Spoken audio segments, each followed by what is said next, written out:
지금 이 시점은요, 예수님께서 십자가에 달려 돌아가시기 전 하루 전, 몇 시간 전이죠. 예수님은 제자들과 지금 마지막 참 귀하고 소중한 시간을 보내고 있습니다. 주님은 제자들과 최후의 만찬, 마지막 시간을 가지고 세족식을 거행하셨죠. 그리고 난 후 제자 중 하나가 나를 팔 것이라는 것을 말씀하셨고요. 베드로가 나를 부인할 것인 것을 또한 언급하셨습니다. 그리고 난 후 예수님은 이제 제자들을 떠나요 아버지께로 간다라고 하셨습니다.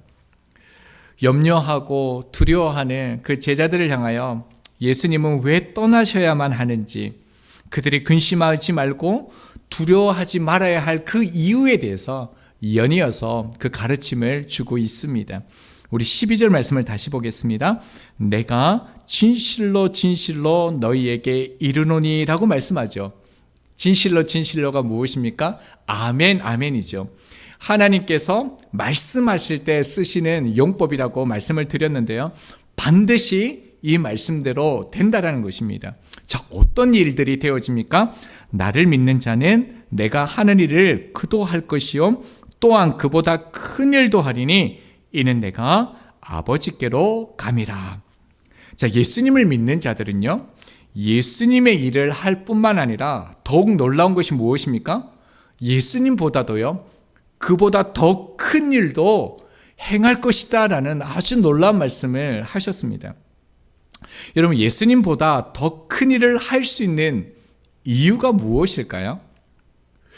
여러분, 왜 예수님보다 더 큰 일도 하게 되는 것일까요?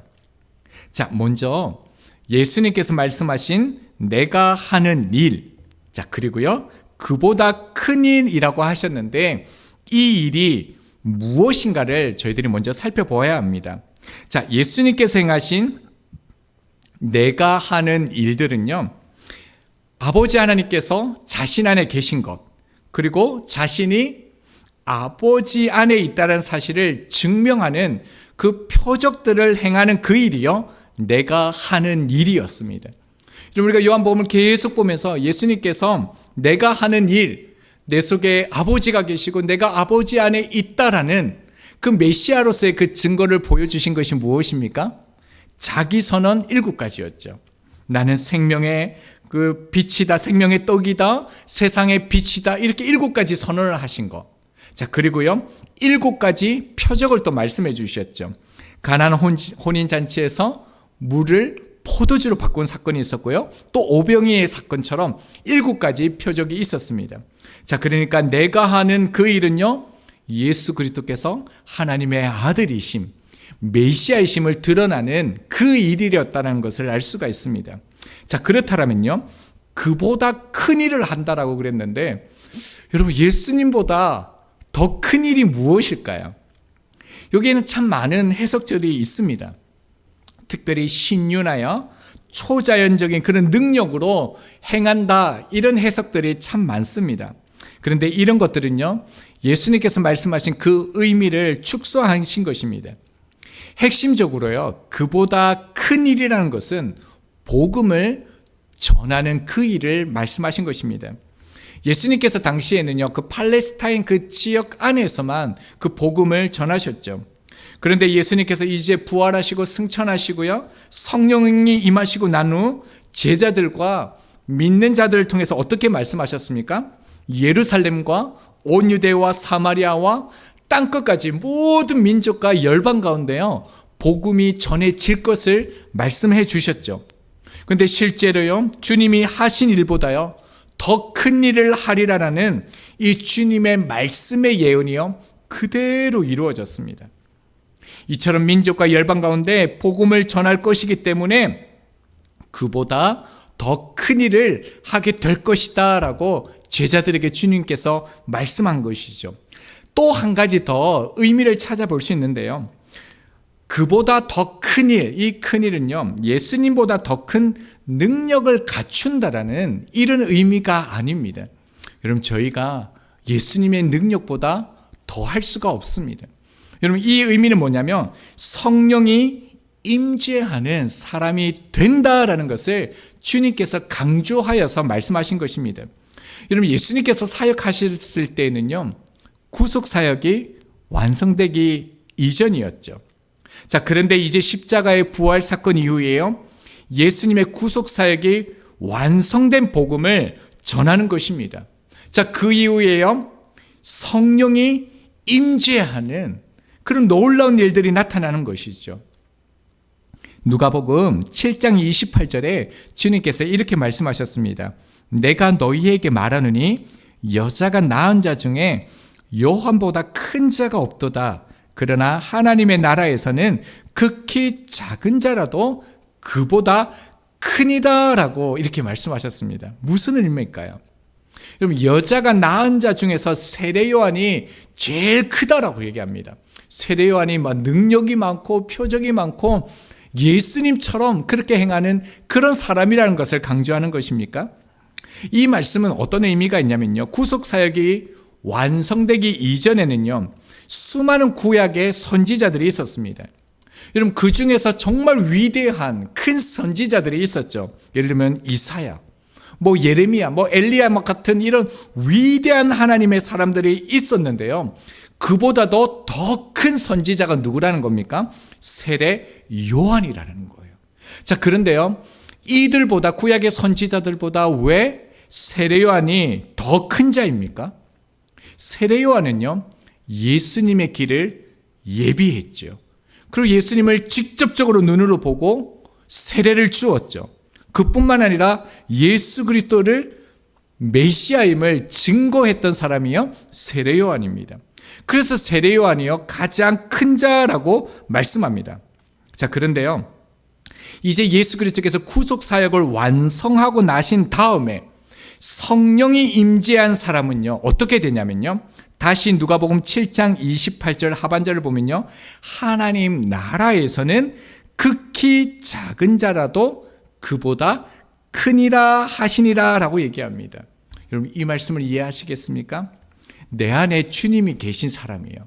성령이 임재한 사람은요, 이렇게 위대한 세례 요한, 대단한 세례 요한과 같은 선지자와도 비교도 안 될 만큼 큰 자라는 것을 주님께 말씀하신 것이죠.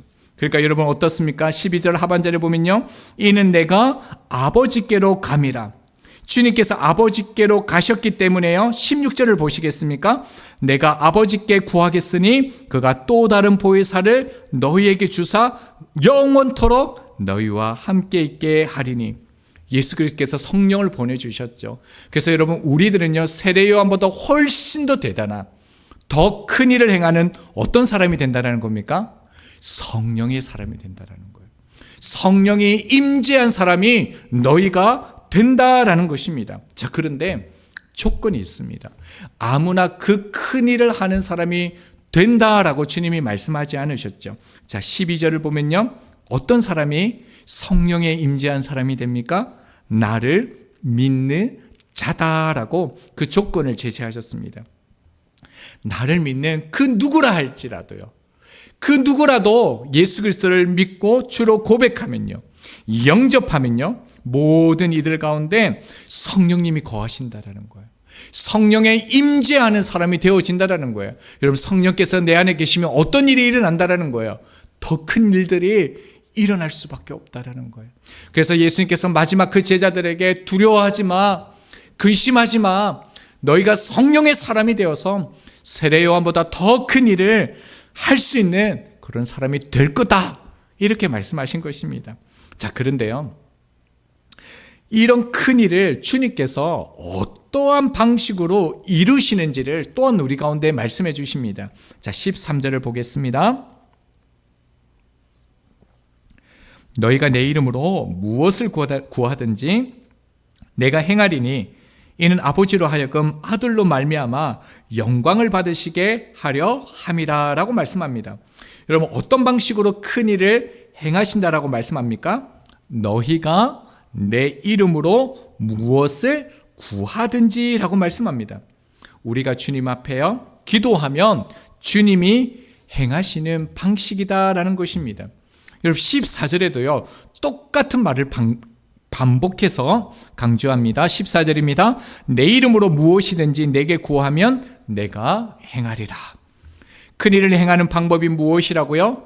예수님의 이름으로 구하는 기도를 통해서 큰일을 나타낸다라고 말씀하신 것입니다.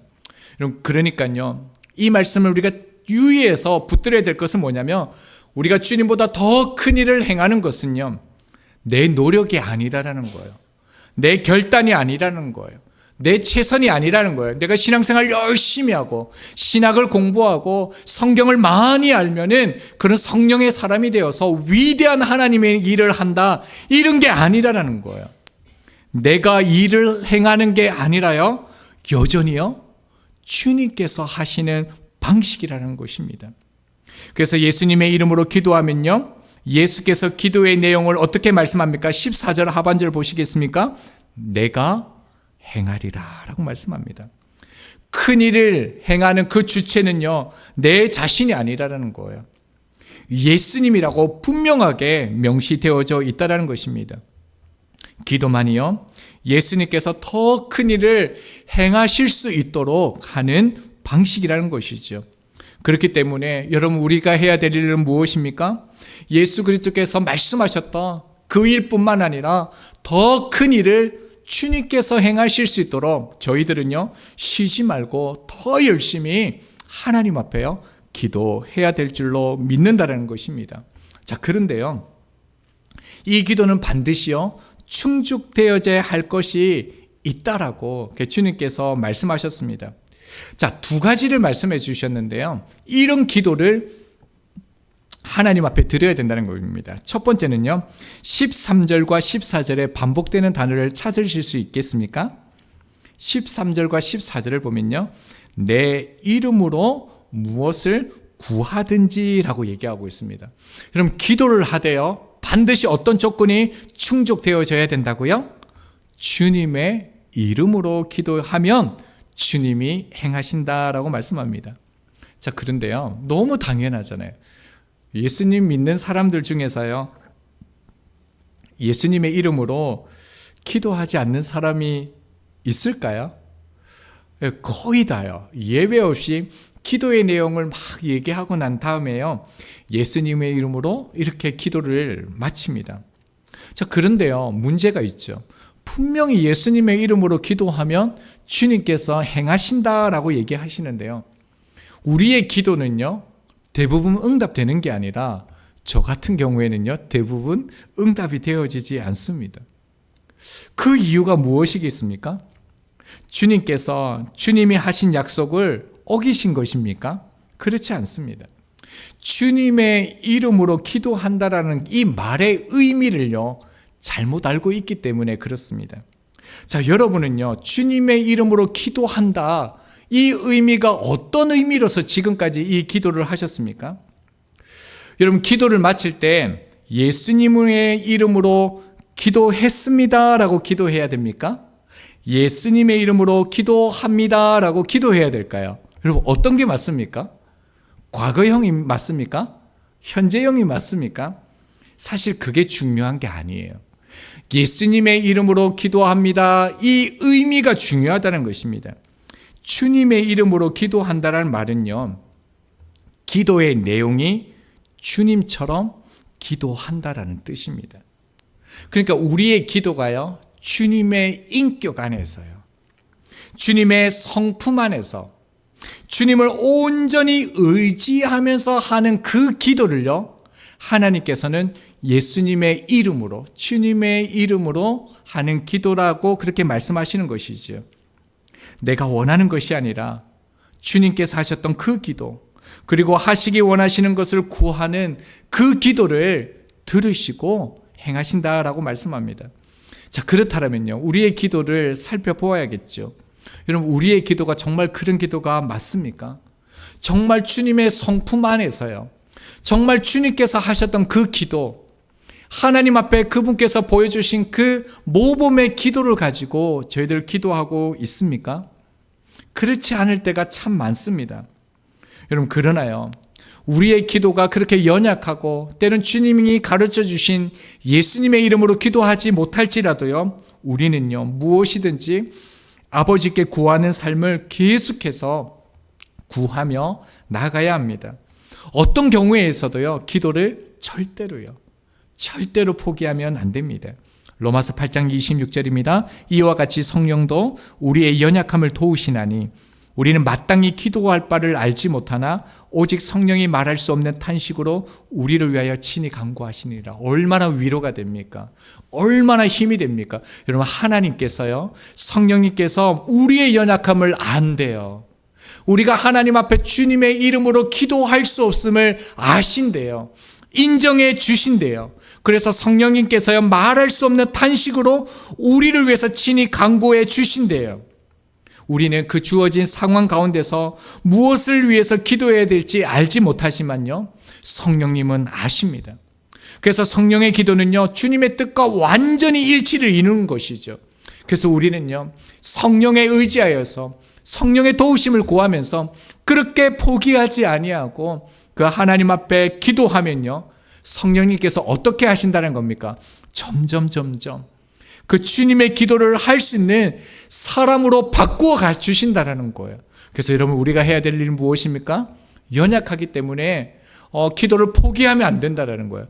그럴수록 더 간절하게 더 성령님을 구하면서 기도하면요, 성령님께서 우리의 기도를 예수님의 기도로 생각나게 하시고 그렇게 바꿔 주시겠다는 것입니다.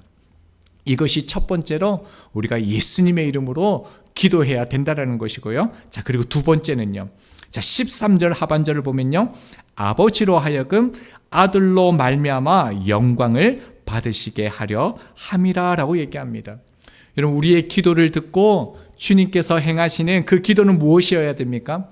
우리의 기도를 통해서요, 아버지의 영광을 위한 기도여야만 된다는 것입니다. 마가복음 11장 17절입니다. 이에 가르쳐 이르시되 기록된 바 내 집은 만민이 기도하는 집이라 칭함을 받으리라라고 하지 아니하였느냐? 너희는 강도의 소굴로 만들었도다 하시매, 지금요, 예수님께서 기도하는 집과 강도의 소굴, 강도의 집을 지금 대조해서 말씀해 주고 있습니다. 예수님께서는요, 너희들은 왜 강도의 소굴, 강도의 집으로 살고 있느냐, 이렇게 말씀하시는 것이죠. 여러분, 강도의 소굴이 무엇입니까? 개인적인 욕심, 내 유익, 내 필요, 내 영광을 채워가는 것이 강도의 소굴이라는 것입니다. 그런데 그리스도인은 강도의 소굴이 아니라 어떤 집이 되어야 된다는 겁니까? 기도하는 집이라는 겁니다. 하나님의 영광을 위한 기도하는 집, 그 기도의 집이 되어야 된다는 것을 주님께서 말씀하시는 것이죠. 자, 그렇다면요, 구체적으로 한번 적용해 볼까요? 하나님의 영광을 위하는 기도가 무엇이겠습니까? 자, 15절에서 말씀하시는데요, 우리 15절은 같이 한번 읽겠습니다. 시작. 너희가 나를 사랑하면 나의 계명을 지키리라. 아멘. 예수님을 사랑하면요, 그 결과로 어떻게 된다는 겁니까? 인풋이 되면 아웃풋이 되는 개념이죠. 예수님을 사랑하면 그 결과로요, 반드시 계명을 지킨다라고 하십니다. 자, 그러니까 이 말을 바꾸면요, 말씀으로 산다라는 것은요, 예수님을 사랑할 때만 가능하다라는 거죠. 사랑과 순종이요, 분리할래야 분리할 수 없다라는 것입니다. 우리가 예수님을 사랑한다라고 그렇게 생각하는데요, 예수님의 계명을 지키지 않고 있다라면요, 주님께서는요, 너희가 나를 사랑하고 있지 않다, 정확하게 말씀하고 계시다라는 것입니다. 여러분, 하나님의 영광을 구하는 기도가 무엇이라고요? 주님을 사랑함으로 주님의 계명을 지키는 것, 이것이 하나님의 영광을 위한 기도라는 것입니다. 자, 그렇다면요, 주님께서 말씀하신 그 지키라는 것, 나를 사랑하는 것과 동일한 그 계명이 무엇이겠습니까? 요한복음 13장 34절입니다. 새 계명을 너희에게 주노니 서로 사랑하라. 내가 너희를 사랑한 것 같이 너희도 서로 사랑하라. 여러분, 이것이 하나님의 영광을 위한 기도의 가장 중요한 본질입니다. 주님께서는요, 나를 사랑하는 것이 감성적인 차원이 아니라는 거예요. 마음에서부터 마음에만 그치는 그런 것들이 아니라는 거예요. 주님이 사랑하신 것처럼 그렇게요, 서로를 사랑하는 그것이 아버지의 영광을 위한 것이라고 분명하게 주님께서 말씀하시는 것입니다. 여러분, 요한복음에서 사랑이라는 단어를 몇 번 사용했을까요? 제가 갑자기 급 궁금해서요, 제가 한번 진짜로 찾아봤어요. 이거 찾는다고 얼마나 제가 시간이 많이 갔는지요. 이게 누가 통계를 내놓은 것도 아니에요. 그래서 제가 찾을까 말까 막 하다가요, GPT에게 물어봤거든요. GPT가 59번인가 이렇게 얘기했는데, 아니 36번인가 이렇게 얘기했는데 틀렸습니다. GPT도 다 맞지 않습니다. 제가 홀리 바이블로요, 하나하나 다 살려봤습니다. 요한복음 전체에서요, 사랑이란 단어가요 56번 딱 사용되어집니다. 3장에서 3번, 5장에서 2번, 8장에서 1번, 11장에서 3번, 12장에서 2번, 총 11번이 사용되어졌고요. 13장부터 17장까지 총 34번이 사용되어지는데요. 13장에서 7번, 14장에서 10번, 15장에서 10번이 이루어집니다. 그리고 18장부터 21장까지 예수님이 잡히시고 이제 고난받으시고 죽으시는 그 부활하시는 그 장에서는요, 11번이 사용되어지고 있습니다. 여러분, 놀라운 것을 하나 발견할 수 있었어요. 여러분, 지금 사랑이요, 예수님께서 말씀하신 이 사랑이 어디에서 강조되어지고 있습니까? 예수님께서 십자가에서 죽으시기 하루 전, 가장 두렵고 가장 고통의 시간인 13장에서 17장까지요, 예수님께서 이때 가장 많이 지금 사랑을 다 쏟아내고 계시다라는 거예요. 그뿐만이 아니었습니다. 여러분, 기쁨이라는 단어가요, 요한복음의 총 전체에서 7번이 나오는데요. 3장 29절에서 한 번이 나오고요. 15장에서 17장. 여기 15장에서 17장은 어떤 내용이라고요? 예수님이 잡히시기 전 가장 짙은 그 두려움, 어둠이 깔린 그 인생의 가장 힘든 그 밤, 그때요, 예수님께서 6번을 다 사용하셨습니다. 여러분, 예수님께서는 십자가 바로 앞에서 사랑과 기쁨을 말씀하고 계시다는 거예요. 예수님은 자신을 팔고 부인하는 제자들을 향하여 그 죽음 앞에서 원수들을 향하여서요, 사랑할 수 없는 그 순간에서요, 사랑을 나타내셨고요, 기뻐할 수 없는 그 상황에서 기쁨을 말씀하신 것입니다. 주님의 사랑은요, 이 땅에 구유에 오신 것으로부터 시작되었습니다. 누가복음 2장 7절입니다. 첫 아들을 낳아 강보로 쌓여 구유에 누였으니 라고 말씀하고 있습니다. 여러분, 혹시 돼지 키워보셨습니까? 저는 실제로요, 돼지를 키워봤습니다. 경남 산청군 금서면 특리 455번지, 옛날 저희 집에요, 돼지 한 마리가 있었습니다. 생생하게 기억납니다. 음식 찌꺼기 얼마나 더럽고 냄새가 나고 악취가 났는지 아직도 생생하게 기억이 납니다. 여러분, 예수님께서 구유에 오셨다는 것은 어떤 것을 의미합니까? 예수님께서요, 돼지 우리보다 더 더럽고요, 도저히 견딜 수 없어 가까이 할 수 없는 죄된 우리 가운데 찾아오셔서요, 거하셨다는 것입니다. 그뿐만이 아니죠. 빌립보서 2장 7절에서 8절입니다. 오히려 자기를 비워 종의 형체를 가지사 사람들과 같이 되셨고 사람의 모양으로 나타내사 자기를 낮추시고 죽기까지 복종하셨으니 곧 십자가에 죽으심이라. 예수님의 그 극치의 사랑이 어디에서 나타납니까? 십자가입니다. 예수님의 삶은요, 그래서 한마디로 얘기하면 구유에서 시작해서 십자가에 끝나는 그런 인생이었습니다. 그러나 이 주님의 모습과 기도가요, 아버지께 영광이 되었다라고 말씀하고 있습니다. 여러분, 세상에서 여러분은요, 가장 비참한 말이 무엇인 것 같습니까? 가장 비참한 말. 저는요, 너 교회 다녔어, 이 말인 것 같습니다. 너 진짜 교회 다녔어? 네가 그리스도인이었어? 이 말을 들었을 때 얼마나 비참하겠습니까? 세상 사람들은 우리의 모습을 통해서 우리가 예수의 길을 걷고 있다는 것을 알아야 합니다.